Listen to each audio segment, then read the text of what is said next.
What's up, YouTube? This is Corey from the OverLook, and we go over the books you may have overlooked. Well, we did it. We got to 1,000 subscribers. We are officially YouTube partners.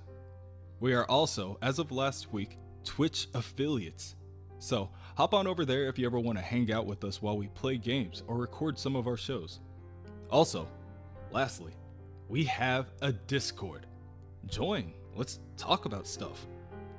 Anyway, this is a 4-part story starring Hawkeye, who happens to be the star of the new DLC drop from Marvel's Avengers.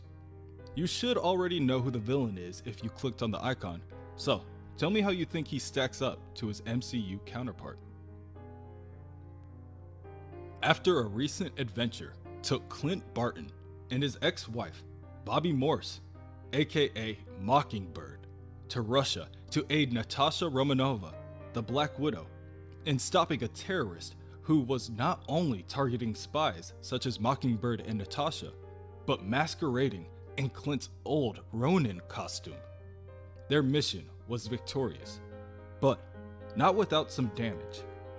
Although his reputation survived unscathed, his abilities as an expert shot have taken a beating.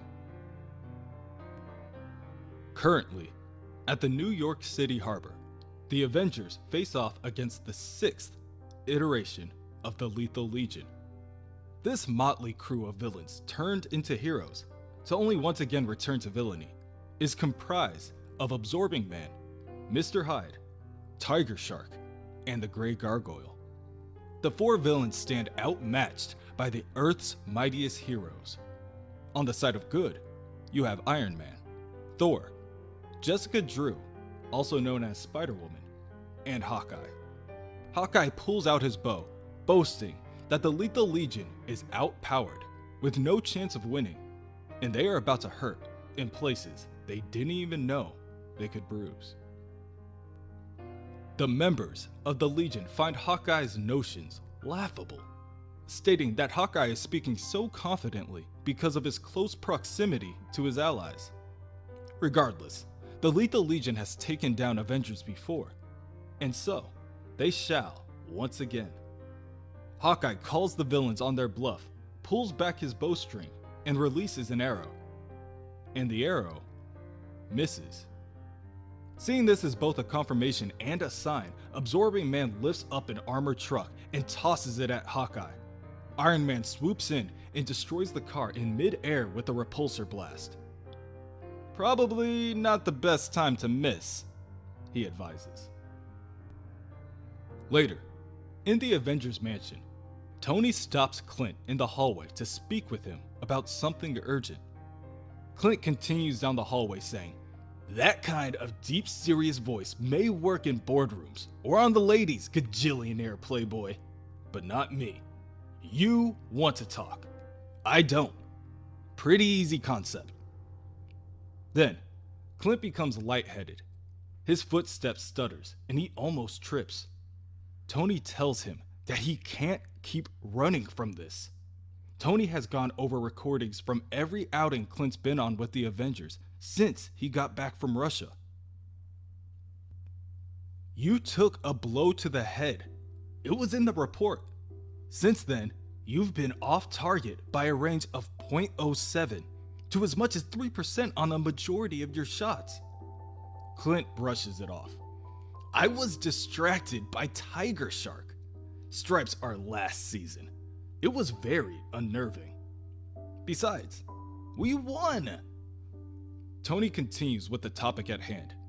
"I've run the probable scenarios based on the scans. I was hoping I was wrong, so I called in a second opinion." Tony walks Clint into the nearby medbay and they find Steve Rogers and Dr. Donald Blake, the man who shares a body and consciousness with Thor, waiting on them.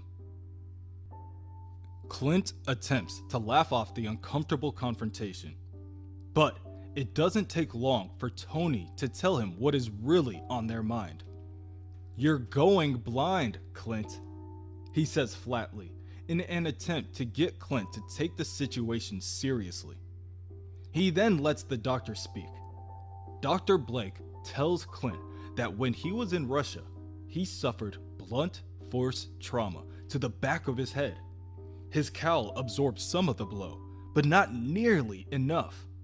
Since that time, there has been swelling building, putting pressure on the occipital lobe in his brain. It's where vision is processed, or, in Clint's case, is failing to process. Any sort of operation to relieve the pressure at this point would be unwise at best. Worst case scenario, fatal. Obviously, they'll want to run more tests immediately and continue to monitor the process in order to buy time where they can. Occipital blindness doesn't affect the corneas, so Clint's eyes are still fine. It's the way his brain receives the images that's going to worsen. As the swelling grows, Clint's perception will be off. He's already noticed a change in depth and perspective. That will worsen as the pressure affects his auditory and visual input. Clint may start seeing or hearing differently. Stationary objects may seem to suddenly move. His mind may shift to past experiences in trying to process his current situation, until the swelling reaches a point that shuts off the occipital lobe, leaving him completely blind. In the past, Clint remembers his father always being one to speak with the backside of his fist. His mother would do what she could to keep his father's focus on her when worse would come to worse, which resulted in Clint's father hurriedly dragging her away by the hand with an open wine bottle in his other, sloppily chugging down the intoxicants. That was the last time Clint saw his parents alive. They died that night in a car crash.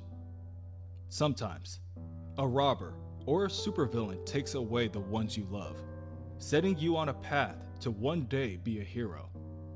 Other times, it's a lot more simple, like seeing what happens to someone you don't want to grow up to be like. After that, Clint and his older brother Barney were sent to St. Ignatius's home for orphaned boys. One day, after 6 years, Clint finally listens to Barney and the two boys run away. They did everything they could to try to have a normal life, but that's just not in the cards for every kid. For some kids, though, life throws a joker into the deck, a wild card. You get to do one of the crazy things you only hear about, the things some kids with normal lives dream of doing. You get to run away and join the circus. The Carson Carnival of Traveling Wonders quickly became a home for the two boys. In order to prove their worth, they were given manual tasks around the grounds, such as shoveling up the excrement from the animals, even the elephant. This is also where Clint and Barney met Swordsman, their once and future sword trainer, as well as the most dangerous act in all the land. They say you don't get to pick your family, but in rare cases, the weirdest things can happen. Your family chooses you. A moment that changes everything. You think you'll never be alone again. It was that way with Swordsman. You see your whole life before you, just like you dreamed. At least, that's what you hope. But what do kids know? Later, Hawkeye arrives in Iron Man's lab, pretending as if he is already blind. Tony? That's you? Say something. I can't. Iron Man jumps up from his desk to aid his teammate until Hawkeye reveals it was all a joke. Clint then looks around Tony's lab and says, "So this is where the genius happens, right? Impress me." Tony chuckles, picks up Hawkeye's mask from the desk, and hands it to him. "Try this on. I think I got the measurements right, even without the swelling. you've still got a big head. Clint scoffs. Medical jokes? Stick to the pickup lines. You're way better at that. Tony ignores Clint, instead telling him that the sensors in his new cowl should help Clint's brain register what's real and what isn't. Instead of relying on what the naked eye sees, the tech in the cowl will give Clint a full spectrum of UV and motion detectors that will enable him to track movements. He will now be able to tell what objects are actually moving and existing on this plane. Tony, however, is still working on the auditory functions to help enhance hearing, but he does have another surprise. A mini version for everyday wear, Tony says as he holds up a pair of modified sunglasses. And it matches everything in my closet. You give the best gifts, Clint jokes. But as Clint removes his cowl, for a split second, he sees Tony in an older, more classic version of his Iron Man armor. And this worries him. In the past, Clint finds himself in the hospital with 2 separate leg braces. His brother Barney berates him, asking how on earth Clint just let the swordsman leave after everything the swordsman had done for him. He was embezzling money, Clint says from the hospital bed. Barney explains that the swordsman was just getting back what he was owed from the circus. Yeah, and he broke my legs in the process. Barney storms out the room, telling Clint, "You did that on your own, Clint.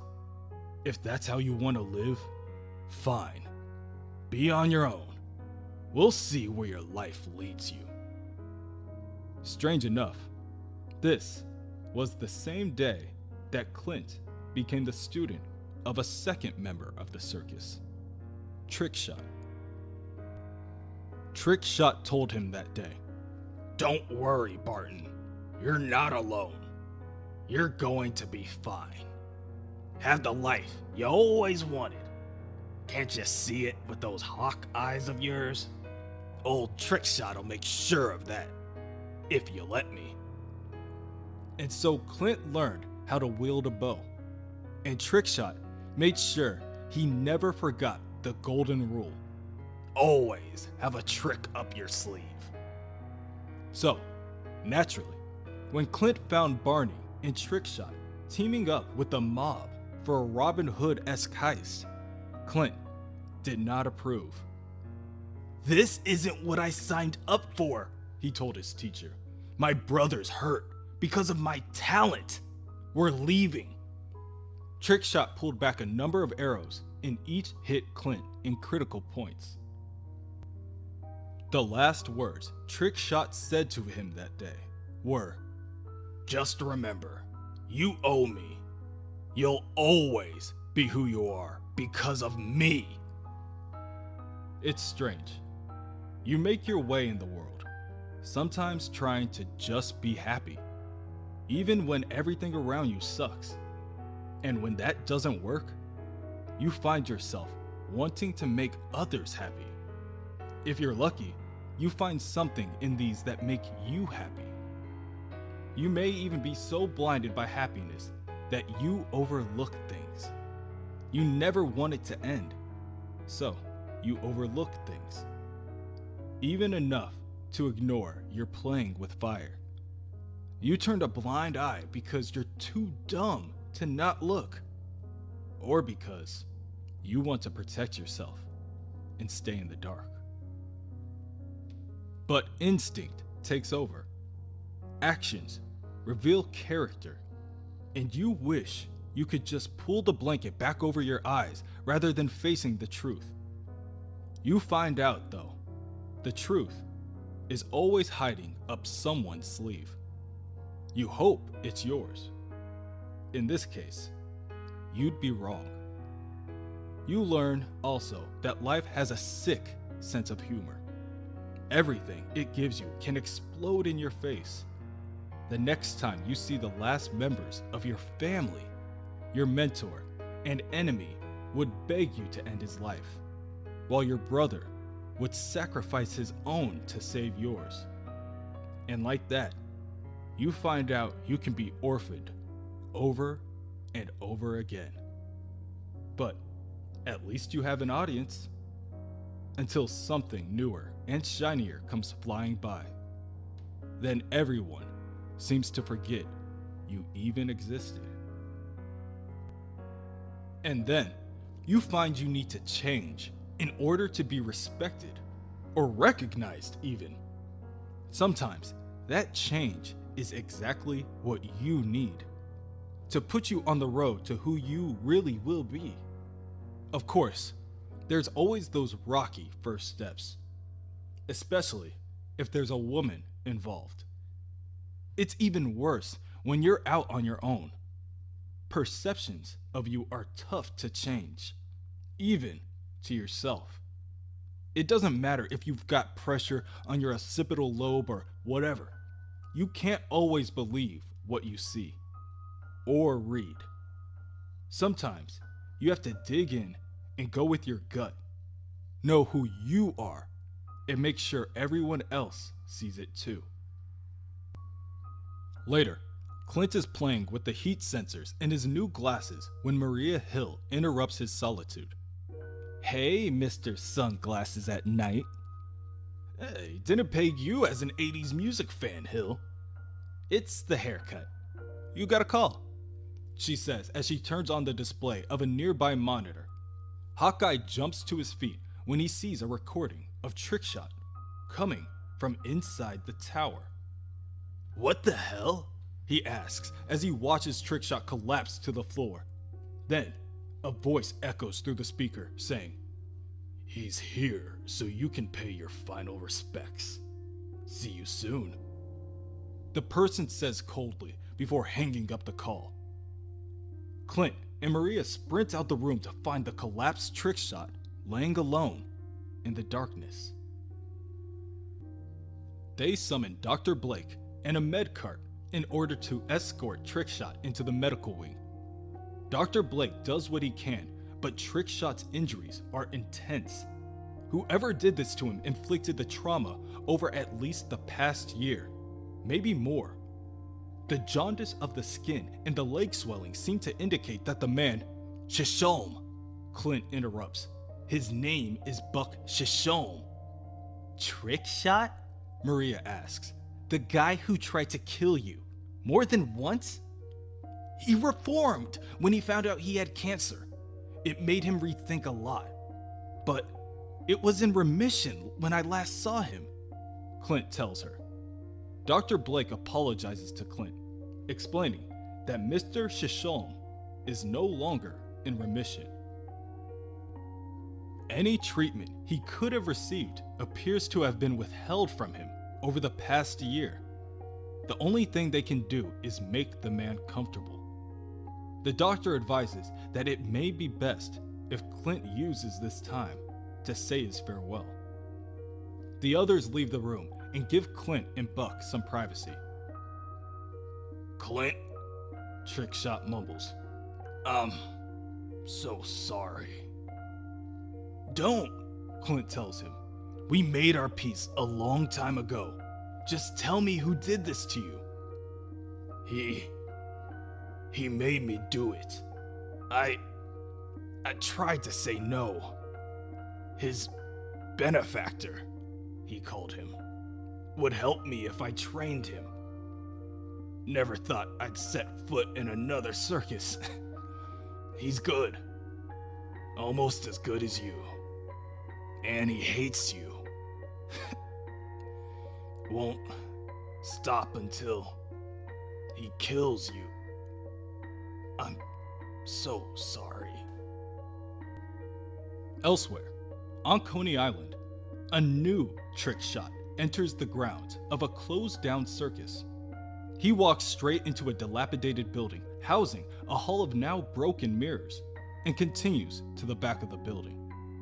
Waiting on him is none other than Baron Zemo. Zemo stares at a litany of computer monitors, each showcasing individual Avengers, and asks the approaching Bowman the message was delivered. The new trick shot tells Zemo that he just wishes he could have seen the look on Hawkeye's face when he called. Do not deviate too far, Zemo warns. I've spent precious time over the past year investing in this for anything to go off book. The new trick shot asks Zemo, you've been a great benefactor, and I wouldn't think of biting the hand that feeds me. But you think he'll take the bait? Shishome is gone by now. There is no telling what he said or what Barton does or doesn't know. Regardless, he is a clever man. He'll be on the hunt. Whatever it is that is causing Hawkeye's aim to be off will be furthered by his rage. He will make mistakes, and we will capitalize on them. The new trick shot grabs 4 arrows and pulls back his bowstring before releasing them and hitting 4 separate monitors, each with Hawkeye's face on them. He tells Zemo, don't need to worry about any of that. I'm ready to take him in any state. Been waiting a long time for this. And, unlike Shishome, I got a lot more tricks up my sleeve. Zemo stands from his desk. I have waited. I have studied. I have sent his enemies against him to test his limits. I know this man, Hawkeye, and I know how to break him. He will come looking for vengeance, for answers, but all he will find is pain and loss. Ultimately, he will fall at the feet of Zemo and beg to die.